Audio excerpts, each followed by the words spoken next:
Hello guys and welcome to Unique Study Point. आज के इस वीडियो में आपको बताऊंगी जो आपको जो प्रोजेक्ट वर्क दिया जा रहा है कॉलेजों में। ठीक है, तो उसमें आप बहुत लोगों को डाउट कि क्या लिखना है, कैसे क्या बनाना है, समझ में नहीं आ रहा है। जो आपको पहला कंपलसरी पेपर है वर्तमान भारतीय समाज और प्रारंभिक शिक्षा। ठीक है, जो उसमें पार्ट फर्स्ट में मैंने आपको बता दिया है कि फर्स्ट पॉइंट में आपको क्या करना है। ठीक है, जो शैक्षिक चुनौतियां हैं उसमें क्या क्या करना और निराकरण के बारे में कैसे लिखना है। तो जिस किसी ने नहीं देखा वो प्लेलिस्ट में जाकर के देख सकता है। उसके बाद पॉइंट सेकंड देखें। ठीक है, इसमें कहा गया कि मानवीय एवं नैतिक मूल्यों पर आधारित कहानियां, कविताओं तथा प्रेरक प्रसंगों का लेखन एवं संकलन करना है। यानी कि इफेक्टिव कहानियां, कोई कविता हो इसका कोई सार हो, ऐसे कोई कहानी नहीं इसका कोई सार निष्कर्ष निकले। ठीक है, ऐसी कोई कहानी लिखनी है या आप कविता चाहें तो कविता लिख सकते हैं। ठीक है, तो आज मैं बताऊंगी शेर और तीन बैल की कहानी के बारे में। आप चाहें तो आप लिख सकते हैं। और अदर धोबी और गधा की भी एक कहानी है, धोबी और गधे की, इसमें बताया जाता है, उसके बारे में आप लिख सकते हैं। तो आज मैं बताऊंगी शेर और तीन बैल की स्टोरी। इसमें यह था कि एक बार की बात है, तीन बैल आपस में बहुत अच्छे फ्रेंड दोस्त थे। ठीक है, वे साथ मिलकर घास चरने जाते थे और बिना किसी जो राग द्वेष के हर चीज़ आपस में बांटते थे। एक शेर काफ़ी दिनों से उन तीनों के पीछे पड़ा था, लेकिन वह जानता था कि जब तक ये तीनों एकजुट हैं तब तक वह उनका कुछ नहीं बिगाड़ सकता।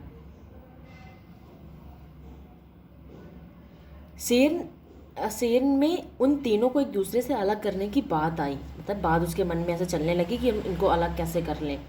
उसने बैलों के बारे में अफवाहें उड़ानी शुरू कर दी। अफवाहें सुनकर उन तीनों के बीच गलतफहमी पैदा हो गई। धीरे धीरे वे एक दूसरे से जलने लगे। आखिरकार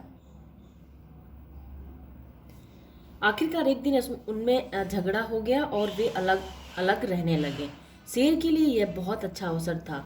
उसने इसका पूरा लाभ उठाया और एक एक करके तीनों को उसने मार डाला और खा लिया। जिससे निष्कर्ष ये निकला कि एकता में ही शक्ति होती। जब तक वो तीनों बैल एक साथ थे तब तक शेर की हिम्मत नहीं थी कि उनको खा ले या उनको ख़त्म कर डाले। लेकिन जब वो अलग अलग हो गए, बिखर गए, तो उनमें क्या हुआ, वो शक्ति इतनी नहीं थी जितनी पहली होनी चाहिए थी। ठीक है, अब जो नेक्स्ट कहानी मैं उसके बारे में आपको बता दूं। नेक्स्ट कहानी ये है कि गधा और धोबी की है। ठीक है, आप चाहें तो आप वाली भी लिख सकते हैं या ये वाली भी लिख सकते हैं। आपको कुछ इसी टाइप की लिखनी, जो नहीं कि आप यही लिखें, इसी टाइप की कहानियाँ लिखनी है। ठीक है, इसमें क्या था, एक गरीब धोबी था, उसके पास एक गधा था।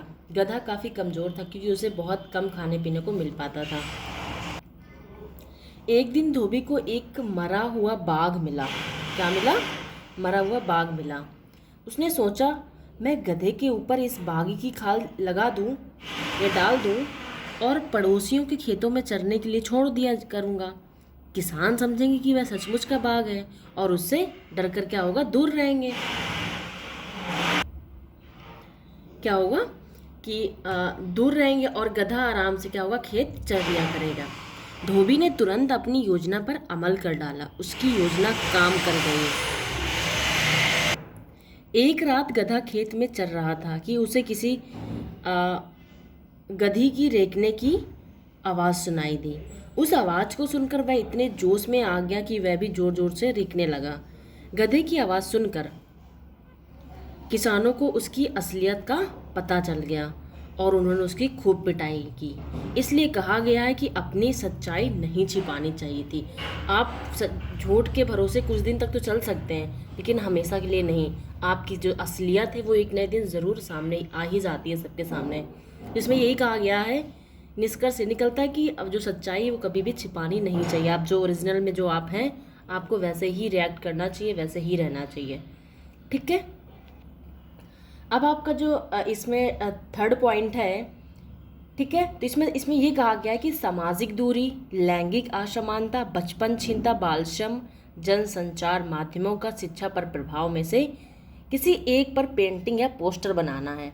ठीक है, इतने सारे टॉपिक हैं, आपको इनमें से किसी एक पर कोई पोस्टर बनाना है या कोई आप अच्छी सी पेंटिंग बना सकते हैं। ठीक है, तो आपके इसमें तीन टॉपिक दिए गए थे। पहला था शैक्षिक चुनौती, दूसरा था कि इसमें आपको कोई कहानी लिखनी थी, तीसरा है कि इनमें से किसी एक पर पेंटिंग या पोस्टर बनाना। आप चाहे तो आप सामाजिक दूरी, इस समय सोशल डिस्टेंसिंग का क्या महत्व है, आप उसके बारे में पेंटिंग बना सकते हैं।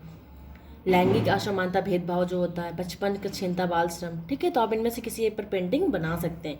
तो यही था आपका जो प्रोजेक्ट वर्क है, आपको ये करना। अगले वीडियो में आपको मैं हिंदी के बारे में बताऊंगी कि आपको कैसे क्या करना है। वीडियो अच्छी लगी तो प्लीज़ लाइक और सब्सक्राइब ज़रूर करें इस चैनल को। Thank you so much for watching this video. Thank you so much.